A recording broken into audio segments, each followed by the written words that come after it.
Samantala, nag-imbestiga rin ng NBI sa hazing na nagresulta sa pagkamatay ni Julio Servando at pagkaka-ospital ng 3 iba pa. At kauli po niyan, makasama po natin si Atty. Joel Tovera, ang hepe ng NBI Death Investigation Unit. Magandang umaga po, Atty. Tovera. Magandang umaga sa iyo, Igan. Opo, at Good morning. Welcome po sa unang balita. Thank you. kahapon po talagang personal niyo po inikot yung sabi nga frat house.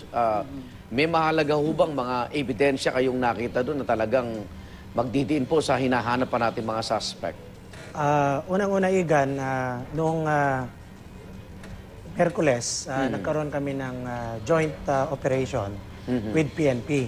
Opo. And ginamit natin yung powers ng SOCO para mapasok itong di umano ay pinangyarihan ng initiation rights. Opo. Unfortunately, hindi ho napasok ng PNP at NBI yung enclosed premises. Walang warrant. Wala pong search warrant. Okay. That is why we deemed it wise to apply for search warrant. At kahapon nga, nag-issue naman ng search warrant yung Makati RTC Judge. After the issuance, nakipag-coordinate ako kay Colonel Lukban ng Makati. Opo. At nagpadala naman siya ng mga pulis. tauhan ng PNP. Opo. Pinasok po natin yung bahay at nandun naman po yung caretaker at saka yung witness namin. Mababanaag mo na talagang ito ay isang typical na lugar kung saan idinadaos ang initiation rights. Although wala tayong nakitang ebidensya na ginagamit.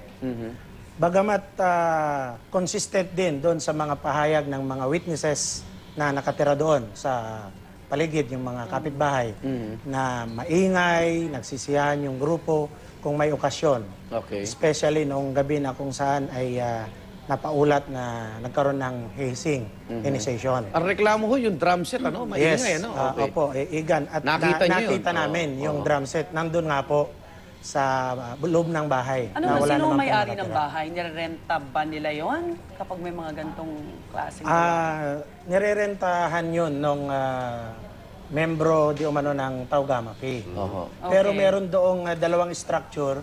Yung mas maliit na structure ay nirerentahan daw ng Chinese family. Pero wala na sila doon. Okay. Sinearch din natin yon, wala tayong nakita. Pero yung mas malaking structure, nirerentahan din daw ng Tau Gamma Phi. Pero ito ay pag-aari ng isang babae. Apparently, sir, itong ebidensya, kung ano man yung meron, nalinis na o natanggal na at wala na tayo nakuha. How are we going to proceed, sir, sa ating investigasyon ngayon? So, magre-rely tayo ngayon sa eyewitness accounts. Ganun ba? Base sa ating unang pasok doon sa crime scene, may mga na-recover din yung SOCO na mga Yung items, kahoy, yung shorts, mga bote. At sinasubject na nila ito sa forensic examination. Ngayon ho, sakali. ilan ho ba ang willing pong tumestigo? Ilan pa ho ang hinahanap natin? At ilan ho ba talaga yung tinutugis natin? Since day one, lumalabas na 11 itong di umano ay membro ng Tau Gamma Phi. Nakilala na Na-involve. lahat yun, ano? Nakilala na lahat. May napangalanan na isa, itong si Ginoong Raval, yung may-ari ng kondo. Pero yung iba ay aliases lang. At ito ay tuloy-tuloy natin na inimbestigan para makuha yung true identity ng mga taong ito. Doon ho sa 11, ilan na ho ang lumapit sa inyo? Wala pa. Wala pa. Oo, maliban doon kay si Raval nga, Si Raval. Yes. Yung isa kasama sa biktima. biktima. Okay. Yung dalawang... Nabanggit mo kanina na kung may testigo tayo, doon sa condominium unit, meron tayong nakuhang testigo na isang maintenance. Okay. Caretaker. Kasi doon pa lang sa ground floor kung saan nakatayo pa si Servando at saka yung ibang kasamahan, hiningi na ng alleged members ng Tau Gamma Phi yung tulong niya.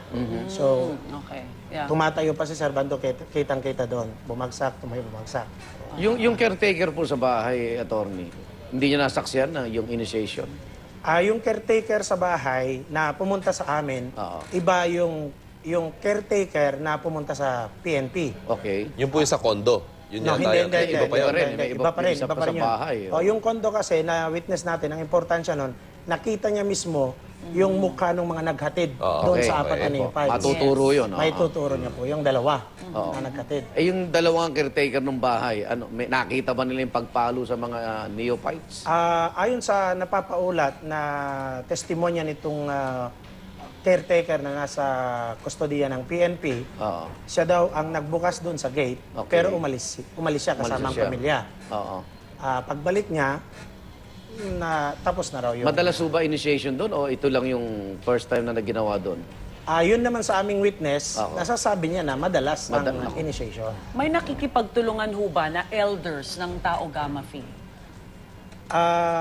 Since day one, meron na tayong natatanggap na surrender Feelers. feelers. Okay. Pero syempre, pinag-uusapan din yan ng higher ups ng nasabing fraternity. May number ba opisina mo para yung mga nanonood na may informasyon makipag-unayan sa inyong diretso na, Atty. Tovera? Opo, ang direct line po ng aming opisina ay 526-3747. Yan po yung Death Investigation Unit. Pwede rin po kayong mag-dial sa 523-8231. At kung meron lang po sanang makonsensya doon sa mga membro ng Tao Gamma Phi, di umano, o kaya mga taong may kinalaman na may nalalaman dito, ay makapag-ugnayan po sa amin. Pero mukhang kahit hindi makonsensya, mukhang mahuhuli ho. They left a trail, ano? Yes, may mga ebidensya naman na tayo at ang kainaman nito, i-turn over na rin sa atin ng father ni Servando yung dalawang cellular phones niya na gamit-gamit niya Yun. days before the initiation rite. Okay. So marami tayong leads. Yeah. We will subject those cellular phones to forensic examination today. Okay. Maraming salamat po sa pagpunta. Atty. Joel Tovera po, hepe ng NBI Death Investigation Unit.